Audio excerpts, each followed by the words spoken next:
Assalamualaikum warahmatullahi wabarakatuh. Innal hamdalillahi nahmaduhu wa nasta'inuhu wa nastaghfiruh wa na'udzubillahi min syururi anfusina wa min sayyiati a'malina. May yahdihillahu fala mudilla lahu wa may yudlilhu fala hadiyalah. Asyhadu an la ilaha illallah wahdahu la syarikalah wa asyhadu anna Muhammadan abduhu wa rasuluh. Allahumma sholli ala sayyidina Muhammad wa ala ali sayyidina Muhammad kama shallaita ala sayyidina Ibrahim wa ala ali sayyidina Ibrahim wa barik ala sayyidina Muhammad wa ala ali sayyidina Muhammad kama barakta ala sayyidina Ibrahim wa ala ali sayyidina Ibrahim fil alamin innaka Hamidum Majid. Rabbi shrah li sadri wa yassir li amri wa hlul 'uqdatam min lisani yafqahu qawli amma ba'du. Hadirin hadirat jamaah kaum muslimin wa muslimat yang dirahmati oleh Allah Subhanahu wa taala. Kali ini sebagaimana biasa kita membahas hadis-hadis yang ada di dalam kitab Bulughul Maram ya. Yang mana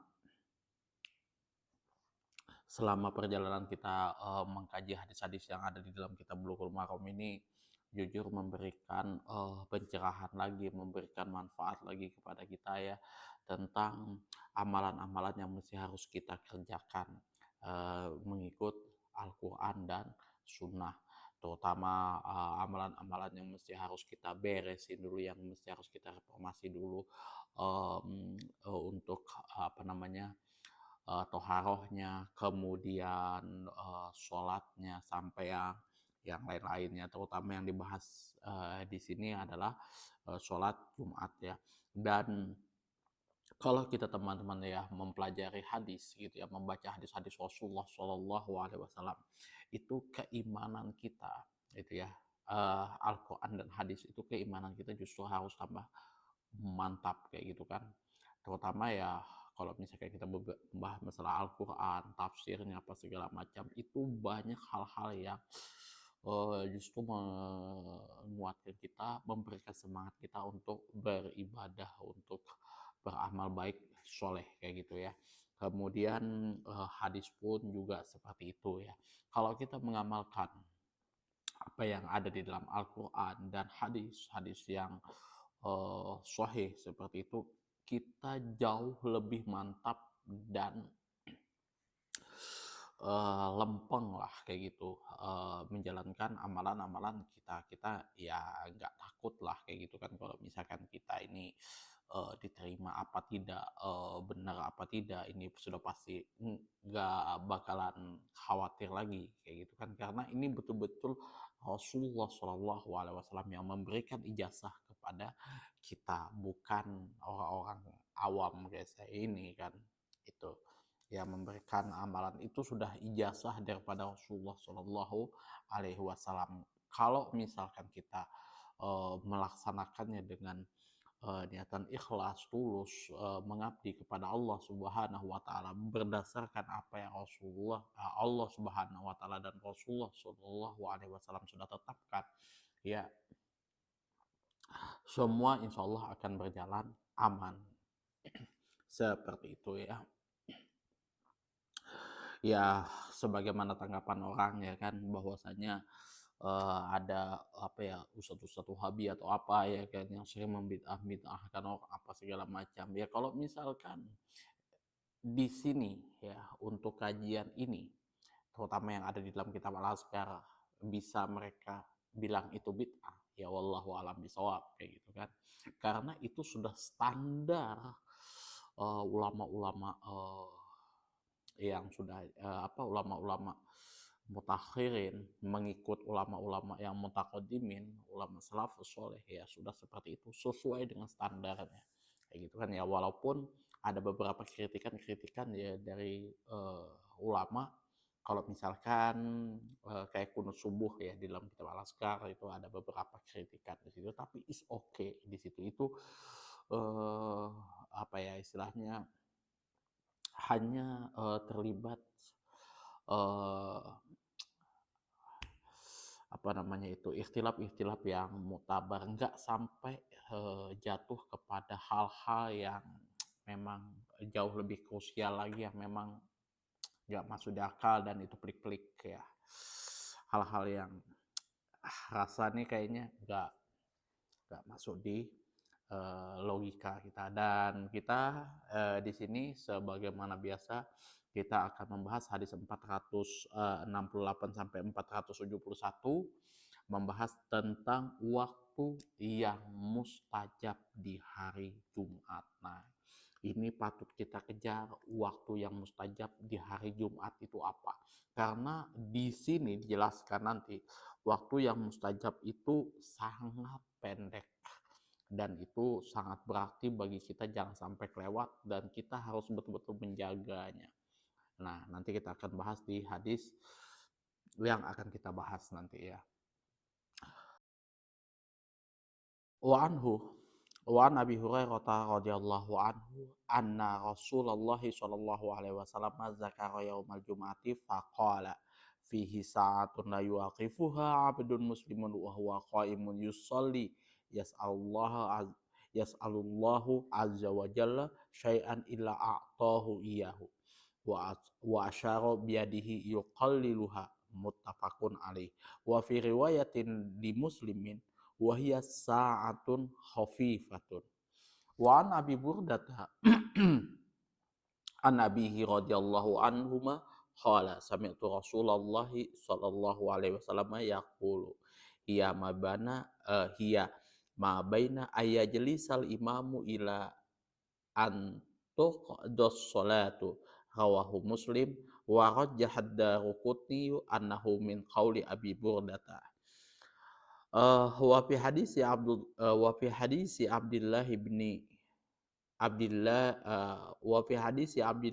Salamin radhiyallahu anhu wa inda Ibni Majah wa an Jabirin radhiyallahu anhu inda Abi Dawud wa Nasa'i annaha ma baina salatil asri wa ghurubis syamsi wa qad tulifa fiha ala aksar min arba'ina qaulan amlaituha fi syarhil Bukhari.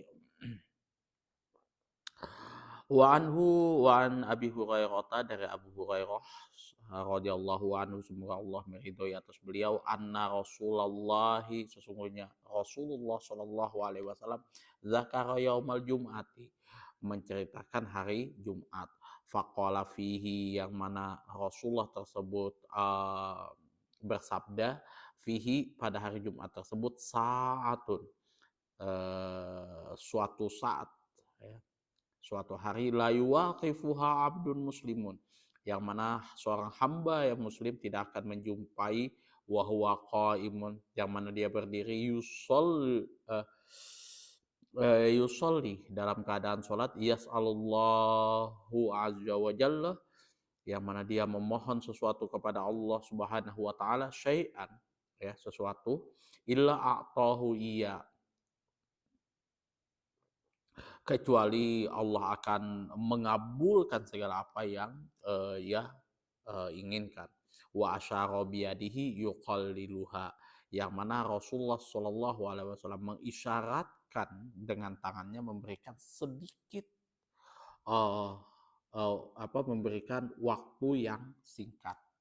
Jadi ya kurang lebihnya seperti inilah itu ya, sa'atun.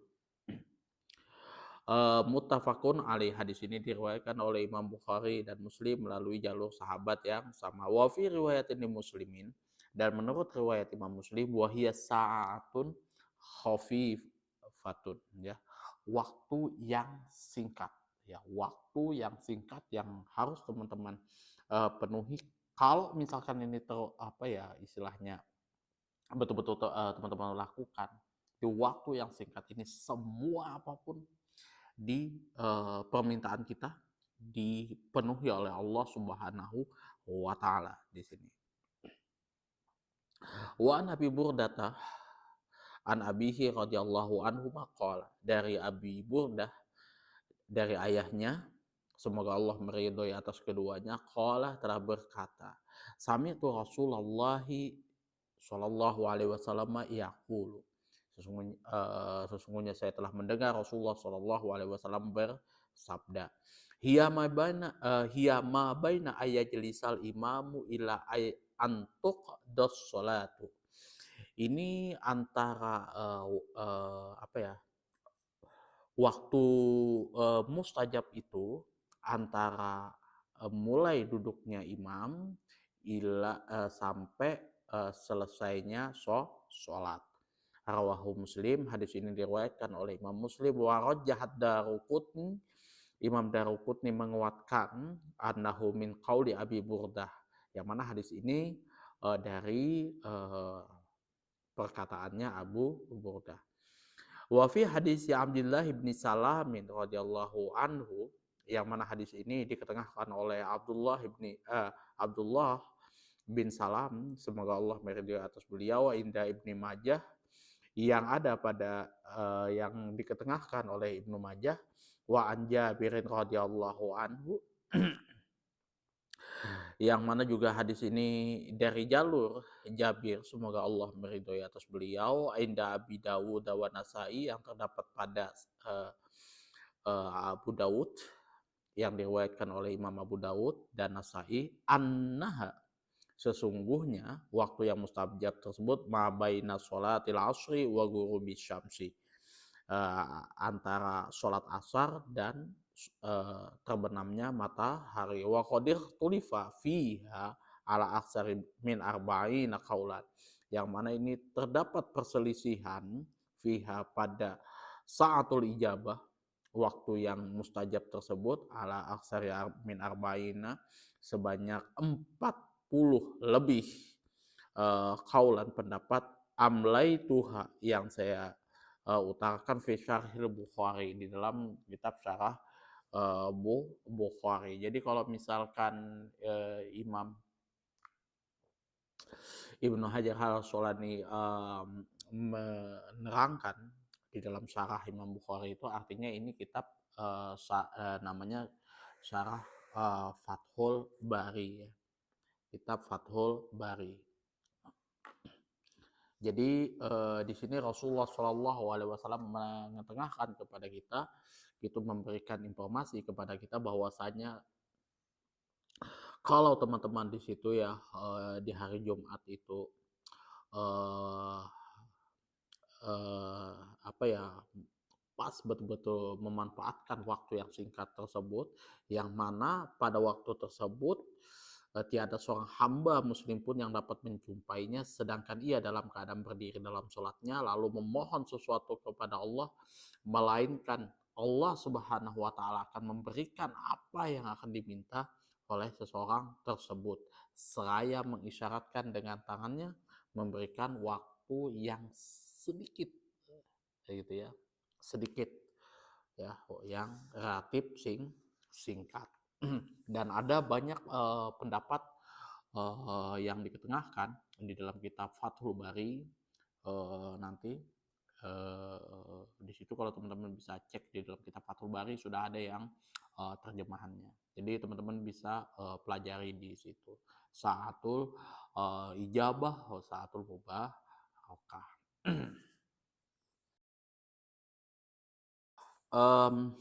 Makna keseluruhannya adalah hari Jumat itu mempunyai beberapa keistimewaan. Di antara keistimewaan yang paling agung adalah saatul mubarakah, waktu yang penuh keberkahan. Yang mana pada waktu tersebut doa-doa diperkenankan selagi bukan untuk perbuatan yang berdosa atau memutuskan hubungan silaturahmi. Waktu itu waktu tersebut tidak panjang. Nabi SAW menganjurkan agar diperhatikan mengingat waktunya sangat sempit, ya, kayak gitu. Jadi waktu ini betul-betul teman manfaatkan betul di sini, ya, waktunya sempit, yang mana kalau teman-teman di situ berdiri di situ sholat kemudian berdoa di situ, maka pada waktu itu Allah akan mengabulkan semua apapun yang diminta oleh seorang hamba tersebut, ya, langsung seperti itu. Tapi waktunya sangat sempit, itu ya. Selama perbuatan tersebut ya bukan untuk perbuatan dosa, memutuskan tali hubungan silaturahmi. Misalkan, ya Allah berikanlah saya uang, ya Allah, yang mana uang tersebut akan saya pakai buat berjudi lagi, seperti itu ya, itu nggak bakalan kayak gitu, atau pergi ke tempat-tempat maksiat dan sebagainya, nggak bakalan itu terwujud. Para ulama berselisih pendapat mengenai ketentuannya, hingga ada 43 pendapat yang menanggapi masalah ini. Tetapi menurut pendapat yang sahih, waktu tersebut belum jelas, hanya di antara waktu sholat asar hingga matahari tenggelam, merupakan yang paling diharapkan. Dapat juga diinterpretasikan bahwa waktu tersebut berpindah-pindah, tetapi masih pada hari Jumat. Nah, kemudian di sini ulama juga berpandangan bahwasanya hikmah yang disamarkannya saatul ijabah agar seluruh hari Jumat diperhatikan dengan sungguh-sungguh, ya, mulai dari malamnya sampai terbenamnya matahari itu kita perhatikan betul-betul ibadah yang mesti kita lakukan di situ, ya kan. Kita sholat subuh, misalkan di waktu sholat subuh kita eh, apa namanya, mengamalkan zikir pagi, kemudian di situ kita sholat duha, kemudian mandi, sebagaimana yang hadis yang sudah kita sampaikan kemarin itu kan, mandi, kemudian kita habis mandi um, sholat sunat sebagaimana biasa, kemudian semampu kita, habis itu kita duduk sebentar, diam, di situ mendengarkan khutbah khotib di situ, kemudian tunggu dia sampai selesai kayak gitu kan, baru kita sholat bersama bersama imam, selesai. Nah, kemudian sholat asar kita zikir lagi, zikir petang di situ. Nah, di situ. Ya. Jadi apa yang terdapat di dalam kitab Al-Azkar dan beberapa kitab-kitab yang lain masalah zikir di situ betul-betul harus teman-teman perhatikan, karena waktu itu adalah waktu yang paling mustajab untuk kita uh, amalkan di situ, untuk zikir-zikir apapun di situ, ya. Kalau kita berdoa di situ betul-betul diijabah di situ. Tapi waktunya dirahasiakan, kayak gitu, dirahasiakan. Ada yang mengatakan antara duduknya imam sampai lepas ini, setelah apa namanya, selesai sholat, ada yang mengatakan asar sampai terbenamnya matahari dan lain sebagainya, kayak di situ, ya. Itu yang mana itu semuanya diketengahkan sampai 40 pendapat yang terdapat di dalam kitab Syarah Sahih Bukhari, kitab Fathul Bari, yang dikarang oleh Imam Ibnu Hajar Al-Asqalani. Jadi tujuannya disamarkan itu supaya kita lebih memperhatikan seluruh hari Jumat dengan sungguh-sungguh, kayak gitu, ya. Ya, kalau misalkan waktu luang kita ini, misalkan nggak ada kegiatan, ya kita ngaji Quran dan lain sebagainya di situ, ya. Tapi ingat, jangan melakukan hal yang berbau bid'ah di situ. Ya, kalau malam Jumat kita baca surah Al-Kahf, kayak gitu kan, itu jauh lebih baik. Kemudian analisis lafadznya di sini adalah wanhu di sini dari Abu Hurairah. Ya, ini sumbernya sama dengan hadis yang sebelumnya yang kita sudah bahas kemarin. Saatun di sini adalah waktu yang masih disembunyikan waktunya, saatnya, agar seorang hamba tersebut secara keseluruhan siang hari memperhatikan waktu tersebut dengan penuh kekhusyuan, serta berzikir, berdoa, menjauhkan diri dari godaan duniawi. Mudah-mudahan ia memperoleh bagian dari rahmat Allah Subhanahu wa Ta'ala. La yuwafiquha di sini sekali-kali ia tidak menjumpainya, yakni saatul ijabah tersebut, ya. Makanya ini betul-betul harus teman-teman perhatikan. Qaimun, qiyamun di sini. Sorry. Di sini apa tadi? Oh, sorry. Qaimun di sini tetap dan terus-menerus sama dengan pengertian yang terkandung dalam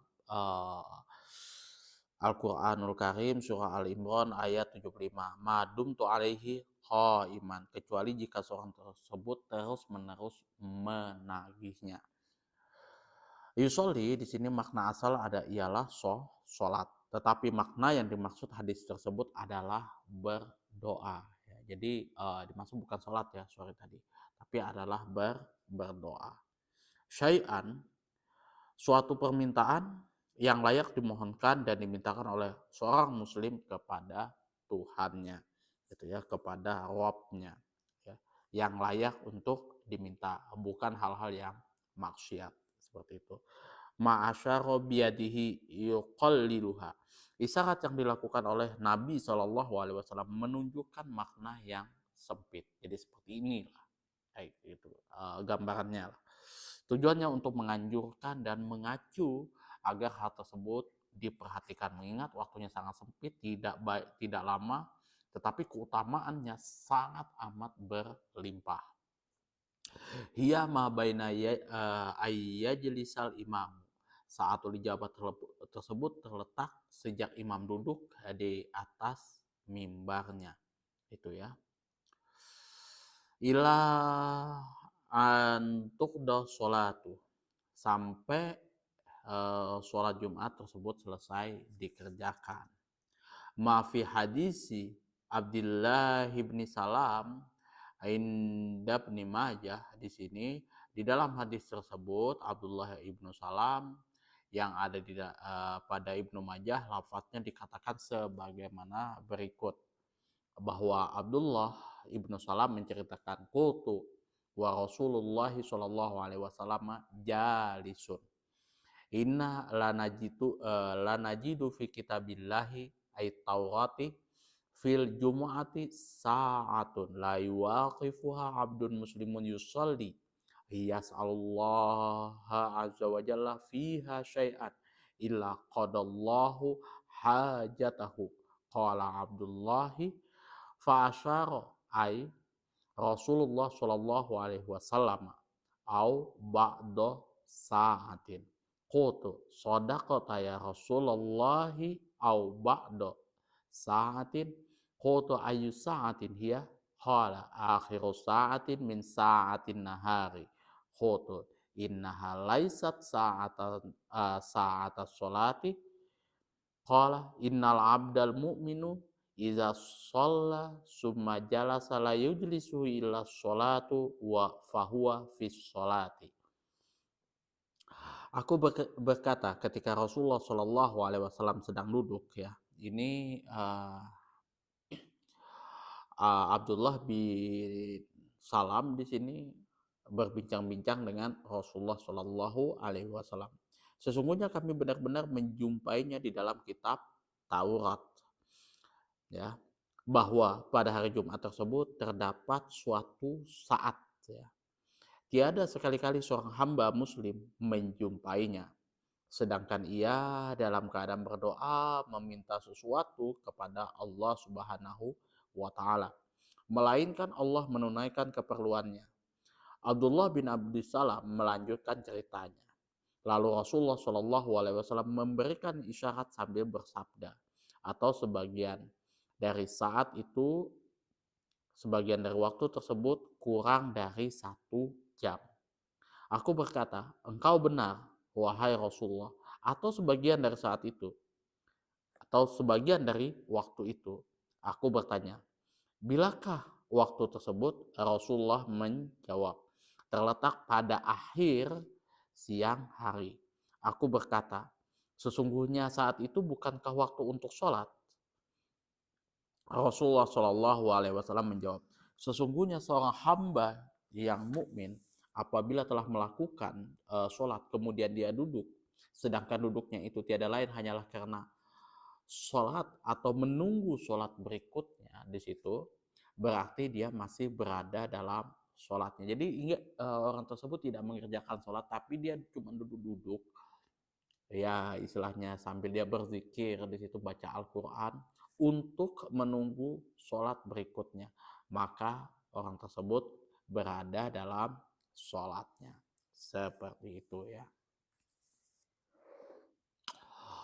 Jadi, pembahasannya ini lumayan panjang dan memang hadisnya juga, keutamaannya juga bagus untuk teman-teman amalkan dan perhatikan waktu, terutama ini masalah waktunya, karena waktunya betul-betul sangat mepet di situ, sangat mepet. Jadi apapun yang teman-teman amalkan di situ selama, tujuannya ikhlas karena Allah Subhanahu wa taala, karena mencari ridho Allah Subhanahu wa taala, pas ketemu momennya, nah itu apapun yang teman-teman, eee, apa yang teman-teman, doakan, yang teman-teman minta di situ pasti diijabah oleh Allah Subhanahu wa taala, nggak usah khawatir. Dan ini sangat simpel, nggak perlu teman-teman, harus mengenal diri terlebih dahulu, nggak perlu ya, nggak perlu teman-teman harus mengenal diri, merasa panah gitu kan, merasa berhalusinasi gitu, nggak perlu, itu ya. Pokoknya yang penting teman-teman ikhlas, niatkan karena Allah, mencari ridho Allah Subhanahu wa taala, ketemu waktunya ya sudah, kayak gitu. Apapun yang, teman-teman aturkan di dalam, doa, insya Allah sampai istilahnya dikabulkan oleh Allah Subhanahu wa taala. Jadi, sampainya tuh bukan sampai kayak pembahasan tahap tinggi, nggak sampai seperti itu.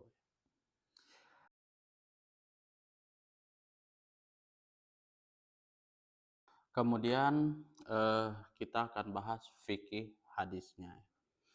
Yang pertama, ini adalah merupakan keutamaan hari Jumat adalah adanya saatul ijabah di dalamnya ya, waktu, mustajab untuk kita berdoa. Yang kedua, boleh menggunakan isyarat untuk mengungkapkan isi hati seperti biasa yang dilakukan oleh orang-orang Arab di dalam pembicaraan mereka ya. Isyarat untuk mengungkapkan isi hati. Yang ketiga di sini adalah penentuan saatul ijabah pada hari Jumat, yaitu di antara imam mulai duduk di atas mimbar hingga ia menyelesaikan sholat Jumatnya. Menurut Abdullah, ibnu Salam, terletak pada akhir siang hari. Sedangkan menurut hadis Jabir terletak antara sholat asar hingga matahari terbenam. Kemudian, yang keempat di sini, syariat yang dibawa oleh Rasulullah Shallallahu Alaihi Wasallam membenarkan kitab-kitab terdahulu, ya. Jadi sebenarnya ini adalah syariat yang, eh, apa yang ada di zaman, dalam kitab Taurat ini disahkan ya, diadopsi oleh Rasulullah Shallallahu Alaihi Wasallam. Jadi syariat yang dibawa oleh Rasulullah Shallallahu Alaihi Wasallam membenarkan kitab-kitab terdahulu. Jadi ya kalau orang melihat itu ya antara, agama Islam, Yahudi, dan, Nasrani itu, ajarannya kurang lebih sama kayak gitu. Ada ajarannya kurang lebih sama di situ ya, karena ya ketiga agama yang, eee, pokok ini, sebenarnya adalah agama samawi, dan, ketiga agama ini yang sering cekcok, yang sering clash kayak gitu. Ada momen-momen di mana mereka pernah berperang satu sama lain, ada momen di mana mereka damai, berinteraksi satu sama lain. Itu ya. Itu ya sudah fitrah dari, manusia ketika Adam dilahirkan ya. Sorry tadi saya ralat ya. Fitrah manusia itu ketika Nabi Adam diciptakan, bukan dilahirkan, sorry, diciptakan. Kemudian kita akan membahas 3 perawi hadis ya. Abu Burdah, Abu Musa al-Asy'ari, kemudian Abdullah bin Salam ibnu Haris al-Israili. Yang pertama di sini Abu Burdah, nama asli beliau tersebut adalah Amir ibnu Abdullah ibnu Qais al-Ash'ari. Beliau ini mendengar hadis dari ayahnya. Beliau ini mendengar hadis dari ayahnya, kemudian dari Ali bin Abi Thalib, kemudian Umar bin Khattab dan lain sebagainya. Beliau ini salah seorang tabi'in yang terkenal ya, Abu Burdah. Kemudian di sini Abu Musa al-Ash'ari ya. Ini nanti ya kalau namanya Ash'ari ini teman-teman sudah familiar dengan mazhab Asy'ariyah ya. Yang mana kalau nanti merujuk kepada Abu Hasan al-Ash'ari ya, ini rujukannya ya di sini. Satu apa ya? Serumpun lah kayak gitu. Abu Musa al-Ash'ari ini nama aslinya beliau adalah Abdullah ibnu Qais al-Ash'ari. Beliau ini juga pernah ikut ke Habsyah, beliau pernah menjabat jadi gubernur di Zubaid dan Aden. Kemudian juga beliau ini menjadi gubernur di Kufah pada masa pemerintahan Khalifah Umar. Yang mana beliau ini telah meriwayatkan hadis sebanyak 360 hadis ya. Dan anak laki-lakinya mengambil riwayat hadis daripada beliau. Dan beliau ini wafat pada 42 Hijriah. Kemudian di sini Abdullah ibnu Salam ibnu Haris al-Israili. Beliau ini nama julukannya adalah Abu Yusuf. Mulai masuk Islam ketika Nabi Shallallahu Alaihi Wasallam tiba di Madinah. Beliau turut serta dalam penaklukan Baitul Maqdis bersama dengan Khalifah Umar ibn Khattab. Dan Nabi Shallallahu Alaihi Wasallam telah menyampaikan berita gembira kepadanya bahwa beliau ini masuk surga. Beliau telah meriwayatkan 25 hadis dan kedua anak laki-lakinya yang bernama Yusuf dan Muhammad telah mengambil riwayat hadis daripada beliau. Begitu pula Abu Hurairah, kemudian Anas bin Malik. Allah Subhanahu wa taala telah berfirman mengenai dirinya. Wa syahida syahidum min bani Israil Al-Ahqaf ayat 10. Dan seorang saksi dari Bani Israel yang mengakuinya. Dalam ayat lain Allah Subhanahu wa taala telah berfirman pula mengenainya. Wa min indahu ilmul kitab surah Ar-Ra'd ayat 42. Dan di antara orang yang mempunyai ilmu Alkitab. Ya, jadi beliau ini termasuk orang yang mengetahui seluk-beluk Taurat Alkitab gitu ya. Abdullah ibnu Salam radhiyallahu anhu wafat pada tahun 43 Hijriah di Madinah. Itu ya. Jadi ya kalau apa namanya ajaran agama Islam itu ada yang dari nabi-nabi terdahulu kemudian diadopsi itu ya tidak ada masalah, itu sudah takriyahnya Rasulullah Shallallahu Alaihi Wasallam, itu sudah dibenarkan oleh Rasulullah dan memang bisa diakui ya, seperti itu. Nah, tapi kalau yang tidak disampaikan oleh Rasulullah Shallallahu Alaihi Wasallam selepas itu ya, selepas Rasulullah Shallallahu Alaihi Wasallam dan itu banyak diambil daripada apa namanya orang-orang Nasrani, orang-orang apa ahli kitab yang sudah masuk Islam kala itu, nah itu dinamakan Israiliyat. Itu Israiliyat. Jadi ketika mereka masuk Islam mendengar ayat Al-Qur'an, oh ini maksudnya diajarkan kami seperti ini dulunya. Diajarkan kami seperti ini dulunya kayak gitu. Karena ahli kitab ini ada ketika mereka masuk Islam itu masih memahami atau apa ya, tidak membuang kisah-kisah hikayat-hikayat pada zaman dahulu, pada zaman agama-agama sebelumnya kayak gitu. Jadi ya makanya di tafsir Ibnu Katsir salah satunya banyak ayat-ayat atau cerita-cerita Israiliyat kayak gitu ya. Tapi ya itu nggak ada masalah sih, kayak contohnya yang biasa terkenal di Indonesia itu Bar Seso ya. Bar Seso, orang yang terkenal soleh, oh ibadahnya mantap apa segala macam, tapi meninggalnya dalam keadaan musyrik. Itu sebenarnya Isra'i, lihat itu bukan daripada Rasulullah Shallallahu Alaihi Wasallam. Itu ya.